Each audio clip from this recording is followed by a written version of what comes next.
Welcome back. Hope you're doing well. Over the last few sessions, you have a very good understanding of the basic financial statements in a company. You've also looked at some complex, sophisticated expense items and revenue items and how each of these are recognized. And you also very briefly know how to analyze these three financial statements. What we're going to do in this class is actually take all these three financial statements, the balance sheet, the income statement, and the cash flow statement, and we're actually going to bring it together in what is popularly called in the finance industry as a three-statement model. We are going to build all these three financial statements together as one entity so that you know how any adjustment or any entry in one statement affects the state of affairs in the other statement. And the reason we are doing this is because this is exactly what you're going to be called to do as as a corporate finance manager or a senior executive, a C-level executive in a big company. You probably have to read these three statements. So it's going to be really helpful if you understand how these statements are put together. Okay, we're going to dive right into this. And what I've done is I've already set this up at a very basic level for you. The first thing here, this is the balance sheet. We're going to do it for July and August. The second statement you see here, this is the cash flow, and again it's for July and August. And the third statement you see here is the income statement, and again, once again, for July and August. Okay, so and one of the other important things we're going to bring back here that you actually saw in the first session, the life cycle of the company. You remember how we said corporate finance is all about making objective database decisions at each period of the life cycle of the company. You're going to see how that happens here. So let's say a company starts off, okay, and how does a company start off? The promoters probably invest some cash in the company, okay. So cash, let's say the promoters invest, what do we say? We want to say the promoters invest 5 lakh rupees in the company, okay, in cash the promoters invest.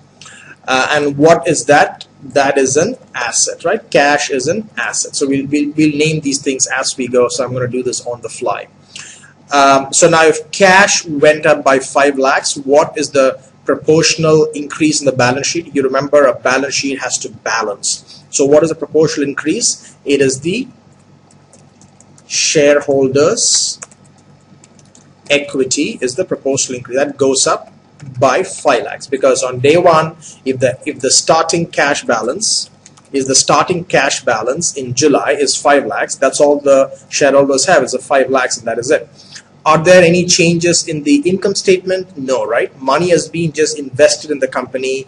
There has been no operations and none of that. There's really no changes in the income statement. Because of that, there's going to be really no changes in the cash flow statement because money has gone in and that is the end balance, so nothing has happened. So there's nothing happening in the cash flow statement. So and let's see what happens after you invest money. What do you start doing in a business? And let's go back to our favorite pizza company. You're starting off your own small pizza and pasta joint near your house in your neighborhood, and you put 5 lakhs in the company. What do you do next? You start buying your ovens and furniture to set up your restaurant. You start hiring a couple of people to make your pizzas and all that. So those are expenses in July, right? The first expense you're going to have, let's say, is you're going to buy furniture. Okay, and the furniture is so that your restaurant looks nice and sophisticated and all that, and you are spending 1 lakh in furniture. Now we're gonna make the matching accounts as we go on and not at the end of the time. So if you spend 1 lakh in furniture, what is happening? Where is that 1 lakh coming from?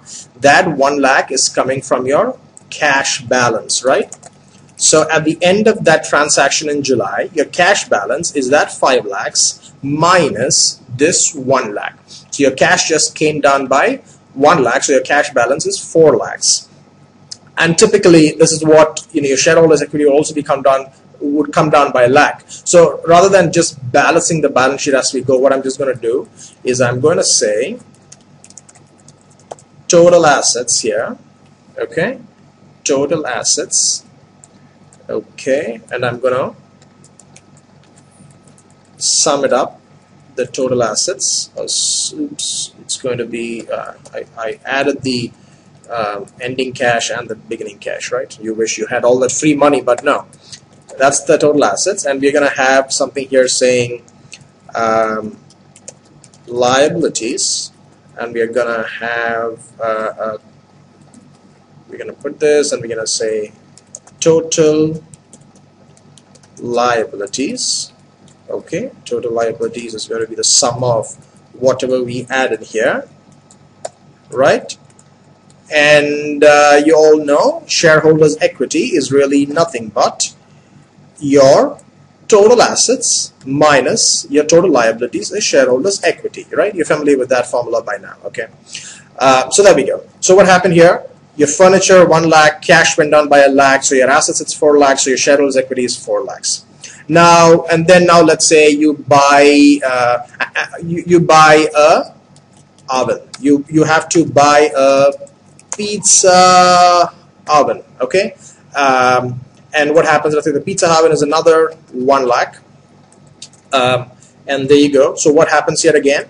Your cash balance goes down by another 1 lakh.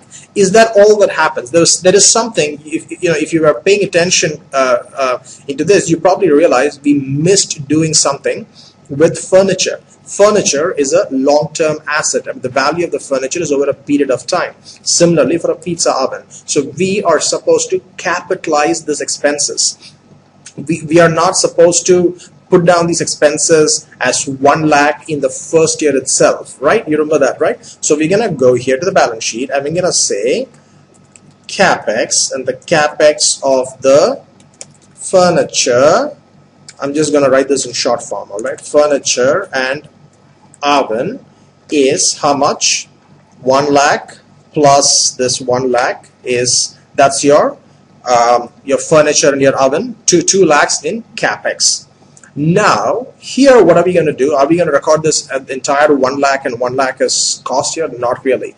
We're going to say this furniture, this, oh hold on, since let me just write, that's 2 lakhs, okay? Since we're going to say, since this furniture, we're going to amortize this over, depreciate it over 2 years, which is 24 months. So, and this is a monthly income statement. So the cost of the furniture divided by 24 months. We divided that by 24 months. So the monthly depreciation for that furniture is going to be 4,167. Similarly, we're going to do that for the pizza oven as well, and that's the monthly depreciation. So in this month of July, all we are doing is we are spending money setting up the whole restaurant. So we have no revenue. These are our operating expenses, okay? And then you have operating income, all right? There we have it. So, and let's say in this month you also spend money on marketing. You're printing some flyers and you're making some initial investment in marketing. You're spending 50,000 rupees in marketing. Okay. So now that 50,000 rupees, what is going to happen? That 50,000 rupees is going to come out of this ending cash balance. So the cash balance started with 5 lakhs. From there you subtracted. Okay. You know what? Let's just subtract 1 lakh for the furniture. You subtract another 1 lakh for the pizza oven, all right? And because you spent that much money, even though you're depreciating only 4,000 rupees. And then from there, you subtract the marketing cost, which is not depreciated. It's an operating expense for that month. You subtract all that, and that's how much your cash is left. 2,50,000 rupees is your cash balance. Now what you do is, what is your operating income for this year?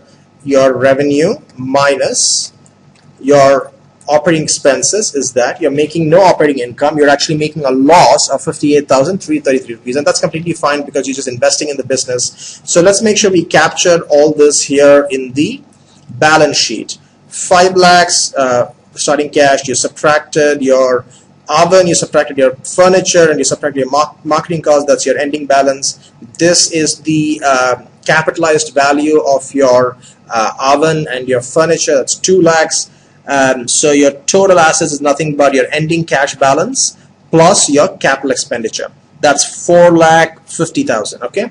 So now let's go to the and since obviously there's no liabilities, your net shareholders equity is the same amount as your total assets. Now let's go to the cash flow statement. You remember a cash flow statement is supposed to reconcile how did this 5 lakhs become, how did this 5 lakhs become 2.5 lakhs. So what is the first thing that we add to a cash flow statement? Net income, or in this case we're gonna add the operating income, because that is the cash that's coming into the company. In this case, it's actually cash leaving the company. So 58,333 is leaving the company. And is that all the cash that's leaving the company? No, right? You look at the balance sheet, you realize you've spent 2 lakhs buying buying your furniture and pizza. So you're gonna say capex, and that's what that investment is called if you remember. Capex is 2 lakhs, and it's not plus 2 lakhs. Cash is leaving the company, so it's actually minus 2 lakhs. Cash is leaving the company. Operating income again is negative, that's why it's minus. Now there's one final thing you have to do. Now on your income statement you have these 2 expenses, 4,167, 4,167.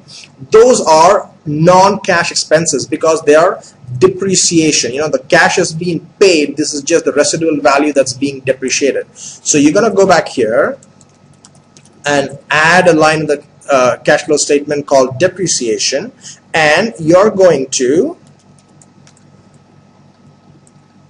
add back the depreciation expense, because right here when you said negative 58,000 rupees is operating income, that assumed that these are cash expenses. Since these are not cash expenses, and since you're building a cash flow statement, you need to back them out so that all this is only cash inflows or outflows. So let us see what is the sum of all this. Okay, there we go. 2,50,000 right there. That's your ending cash balance, and you see it matches the balance sheet number of 2,50,000.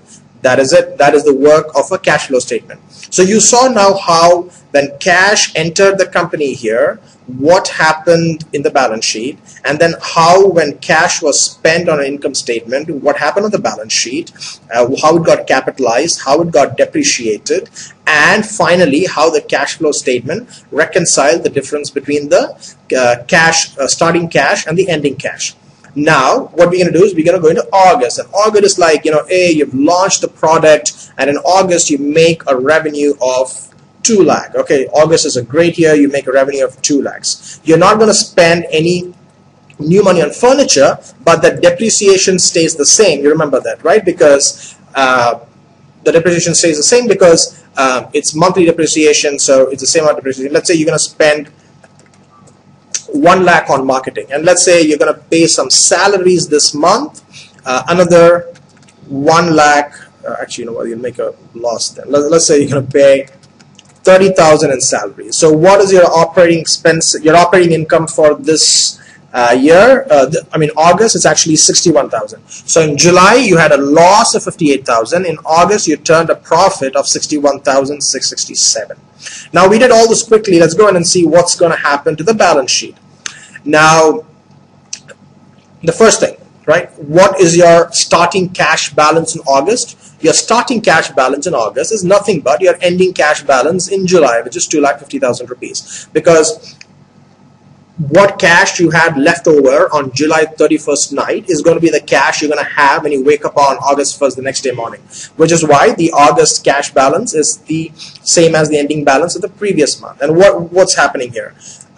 We have to calculate the ending cash balances. Where has money been spent?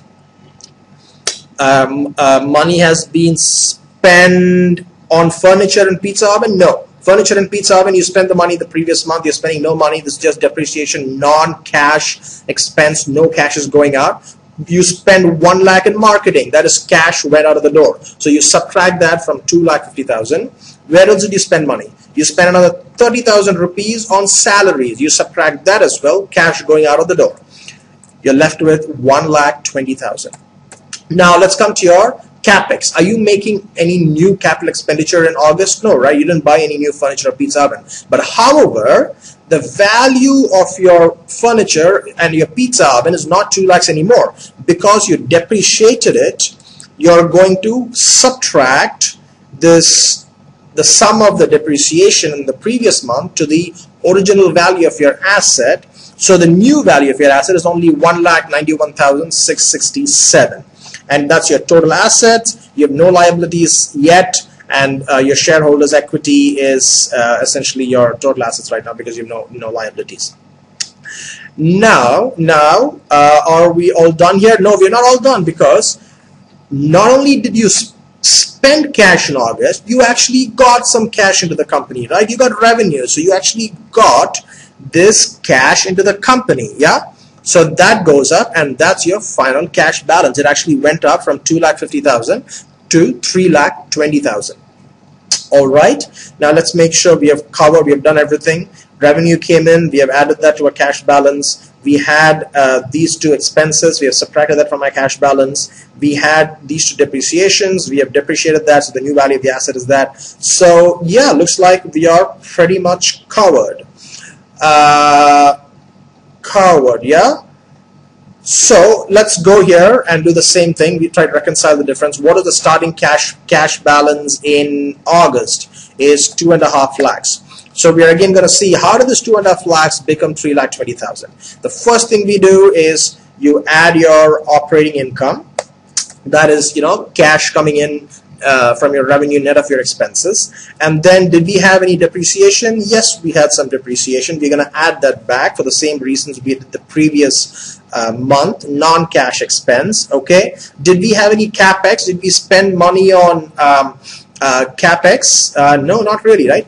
And actually, to make this a little more sophisticated, you remember capex is an investing activity. It's a separate category of a balance sheet called investing activity, whereas all these are, not all those actually, this one is called operating activities. All right, there you go. You remember that. And there's a third category called financing activity, but we are not going to get into that right now. All right, so where will we? 2,50,000 in cash. Your operating income has come in. You've added back your depreciation, non-cash expense.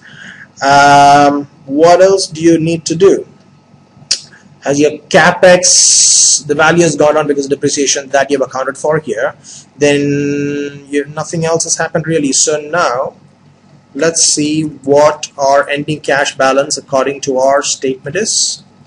It is 3,20,000. Bingo! You see the 3,20,000 number is the same as the 3,20,000 number here in the balance sheet, and the cash flow statement just did its work once again. It told you how you're spending your cash every month. Now let's do one more transaction. Right? Let's say in the month of August itself, you took a loan. Okay, you took a loan to expand your business. You took a loan for 2 lakhs. So what happens if you take a loan? You took a loan of the liabilities. So what is the compensating adjustment on the asset? Because you took a loan, you got cash from a bank for 2 lakhs. So your ending cash balance goes up by this 2 lakhs, right? You took a loan, the ending cash balance goes up by 2 lakhs. So now your ending cash balance is 5,20,000, but there's a mismatch here, right? So taking a loan is a financing activity. So you go to financing activity, take loan, and you say, it's an inflow of cash, so it's positive, plus 2 lakhs, and there we are back again. These things tally. 5,20,000, 5,20,000. Should we try to do one more transaction maybe? Let's say in August, you got cash revenue of 2 lakhs, and let's say you actually got accounts receivables of 1 lakh. What that really means is that you recognized revenue for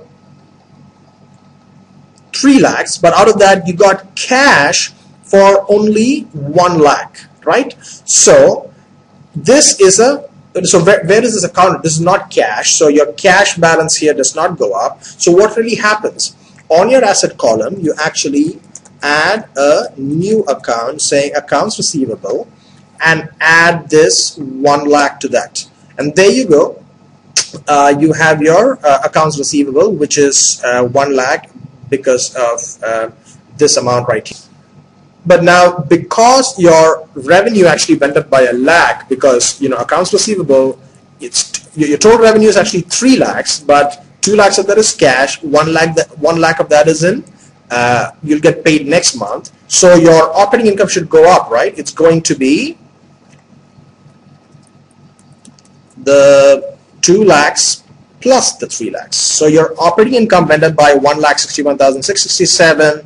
So that, because we link these things together, this automatically increased the operating income increase. But now something has happened, is that here the ending balance for the cash says 5,20,000, whereas our cash flow statement says 6,20,000. That is because this 1 lakh increment is not affecting the cash here, so this cash is not going up. However, since we added that as part of the operating income, our operating income actually went up. So we need to take that 1 lakh out of the cash flow statement, because that is not really cash coming into that company. So what you're going to say here is add a line saying change in accounts receivables. All right, since this is money that you would have otherwise got and that you didn't actually get, it's going to be minus the 1 lakh.